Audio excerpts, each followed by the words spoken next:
Hürmetlik görürmenler, bugünkü dersimizde Uygur yemek içmekleri bizni döt nadan kıp kıyamdo degan sualga cevap hesabıda bugünkü dersimizni başlayımız. Bundan 25 yıl evvelisi bireylen makalısında muşu nan bizniki döt keynede kılışımızga sebepçi boğan boluşu mümkün degan bir köz qarashini o'tirib qo'ydi. Köz qarashlar albatta erkin va shundoqla ixtiyorlik bilan bo'lishi lozim. Biz kishiga emas, uning köz qarashi bilan kurash qilamiz. Amaliyotda bu bir kishiniki maqolasi emas, xeyli bir qism shu madaniyatda nebiz, aqlda nomrat va tafakkurda halliq saviyeye yetolmagan kishilarning özge erkin, özge uygun, özge doğru boğan göz qarashlardan ibaret. Bu belkim xeyli bir kısım kişilerde buluşu boğan, mümkün boğan ve bunun aydınlaştırılışıga münasebetlik ilim ehliniki cevap vermegenligi ve yaxşı düşündürüş hizmetini kılmaganlıqını mı bir yandan düşündürüp durdu. Şunun için bu xil köz qarashlarga ranjimay, terikmay, astoydillik bilan javob berishimiz, bu kishilarniki o'zligini texmi ko'p madaniyat isbotlarimiz bilan mustahkamlashimiz, ularni qo'lga keltirishimiz, ularga illiq muomala orqali ularniki yerlik, milliy turmush odatlariga, falsafalariga qaytib kelish uchun yordamda bo'lishimiz lozim.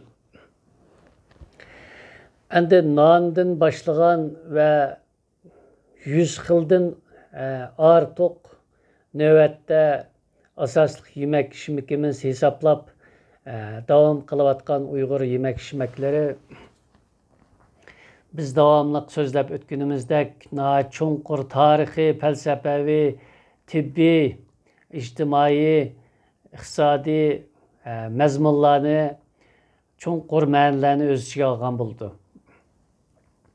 Biz bu yerde Uygur yemek içmeklerinin ki tibbi ve ictimai taraflarını sözleş arkalık Uygur yemek içmeklerinin halkımızını dört keynede kaldırganlık emez. Ameliyatta dünyaniki medeniyet tarihida oldingi qatarda ve ügetküçülük rolga ötkenligini sözleş arkalık bir yerde bu xil oddiy nepiz tushunchalarga raddiya berib o'tamiz. Birinchidan tibbiy jihatdan Uyg'ur yemek içmekleri uzun tarixdan buyanqi nurg'un tadqiqotlar, tekshirishlar, shundoqla yakunlashlardan kelib chiqqan tarixiy tibbiy bir xulosadan iborat. Həməylənkə məlum ki, Uyğurlar yemək içməklərini və bütün təbiətdəki barlıq nəslərini ıssıq, soğuq, höl, quruq dəb ayırıb işlətkən və ularını küzdüşdə manımışı fəlsəfəli köz qarashlarından paylanğan. Bulubmamış yemək içməklərdəki ıssıq, soğuq təlimatı əgər mümkün bulub, əgər bununla yeterlik qollaş bulduğan bolsa, dünya gayri medeniyet mirasları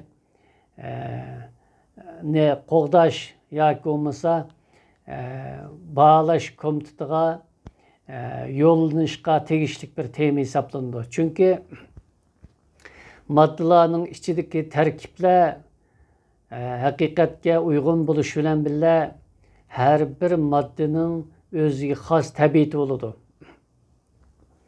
Gerçi bazı yemek içmeklerde şu köp bu köp deyilgen takdirde mi onun tabiati şu kişiye uygun kelmese onun payda kılıştan öte onun zihni köp buludu. Mesela kerepşide vitamin C ba ve başka minerallar ba dep nayeti maktaydı.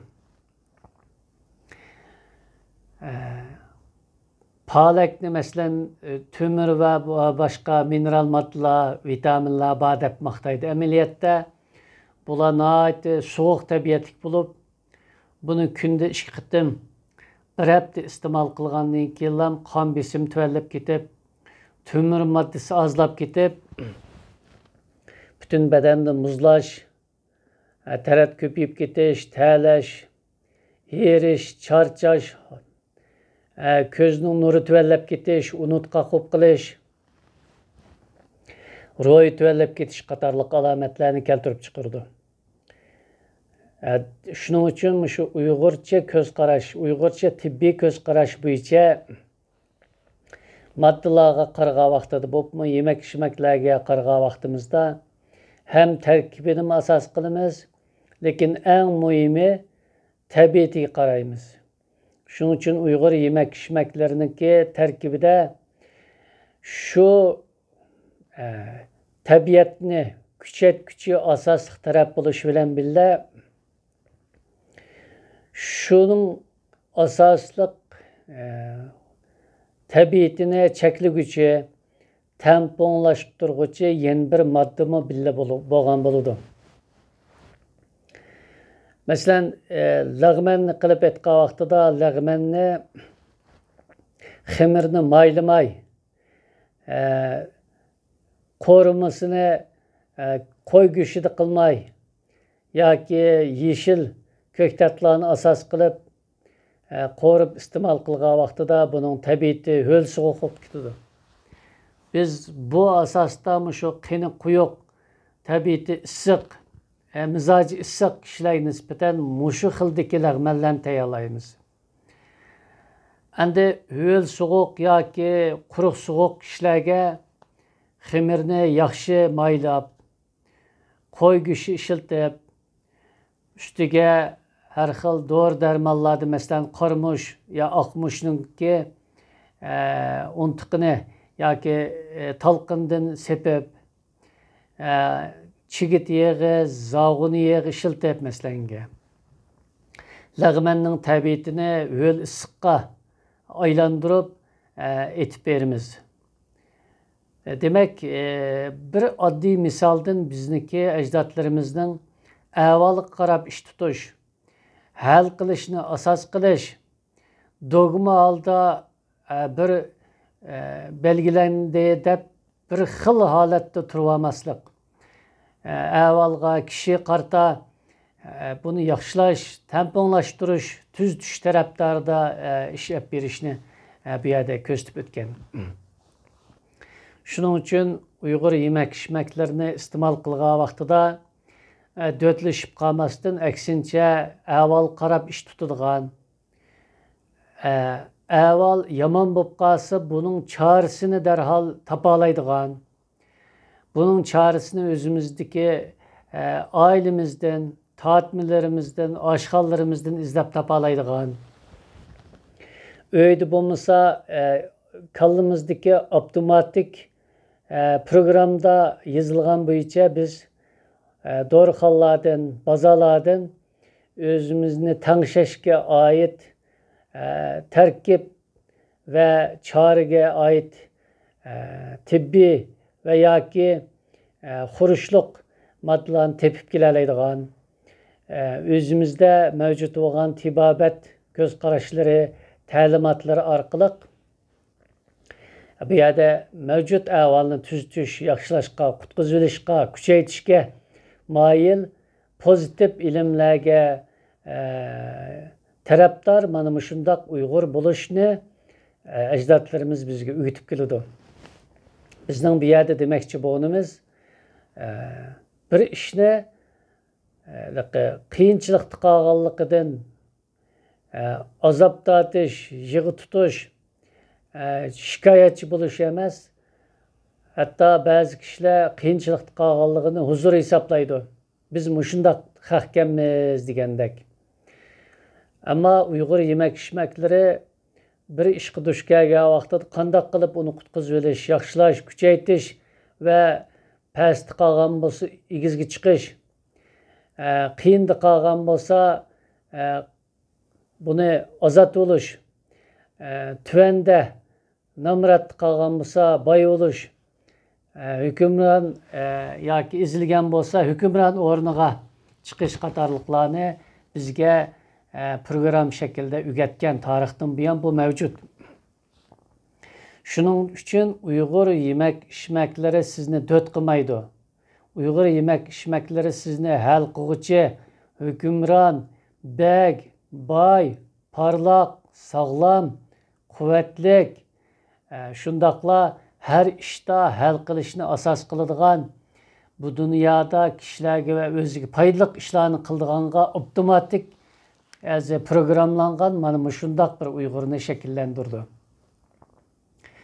Demek bunu bilmegen, bununla işenmegen, bunun bilen meşgul bulmagan, azrak bilim bilen, azrak kitap okuş bilen, ya azrak bir chet til ügünüş bilen özünün milletinden, yemek içmeklerden hıcıl olduğan, zehirkidigan, onu bizden qalaq aqıt qalğanlığımız tırnak içinde.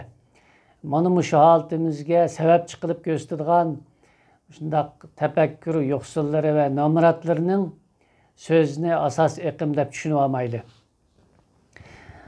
Albatta ularning ko'z qarashiga yo'l qo'yish, ularning so'z qilishiga, ularniki o'zining fikrini o'tirib qo'yishiga albatta chidab tura olishimiz kerak. Faqat o kishilarni Uyg'ur tibobati, Uyg'ur yemak-ichmaklari, Uyg'ur naqsh usullari qatorliqlar orqali o'ziga qaytarib kelishga tirishsaqlar, biz yana bu yerda bir kishini tuvandan, nomratlikdan, aqlsizlikdan, ezilguchi sinfdan qutuldirib olgan bo'lamiz, ustiga chiqib olgan bo'lamiz.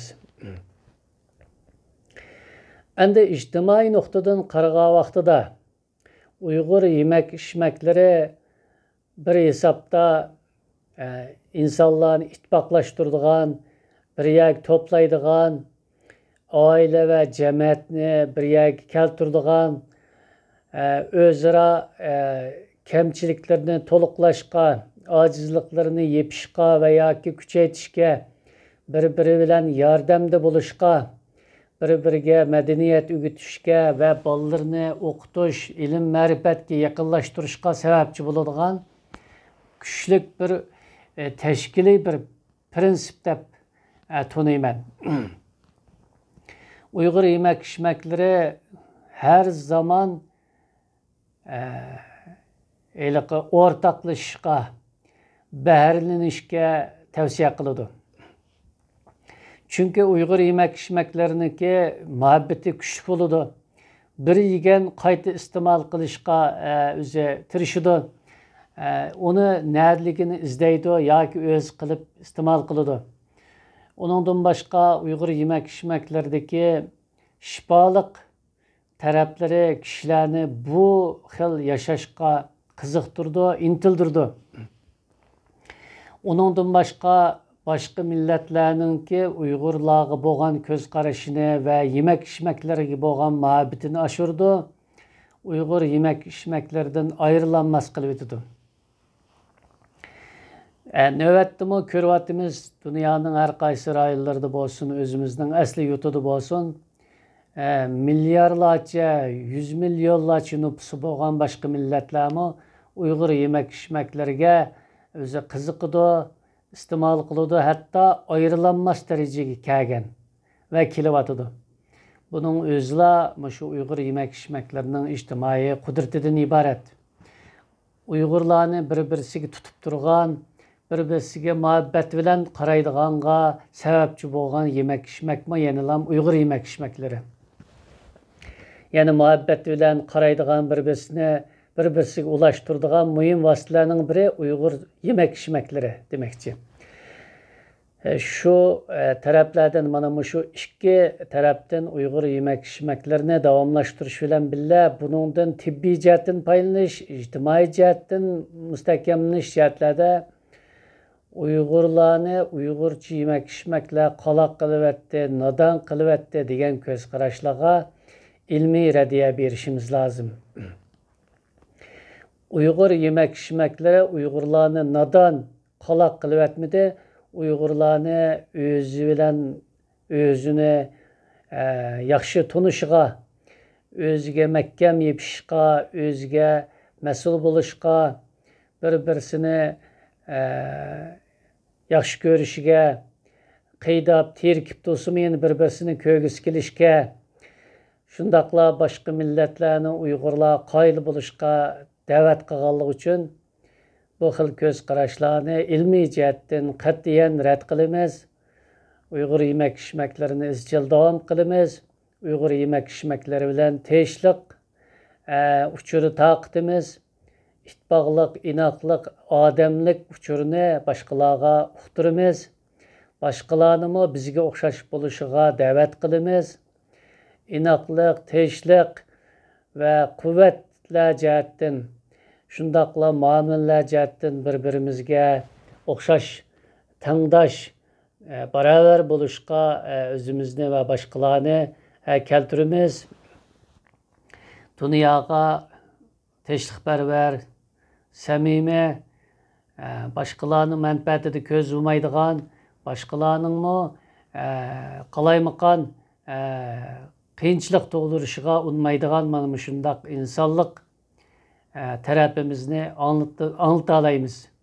Biz yuqorida Uyg'ur yemak-ichmaklarining tibbiy va ijtimoiy tarafdagi alayligini so'zlash orqali Uyg'ur yemak-ichmaklarini iste'mol qilgan vaqtida Uyg'urlarni va boshqalarni döt qaloq kayniga tortidi degan shu xato, ilmiysiz va aql tishi ko'z qarashlarni rad qilib o'tdik.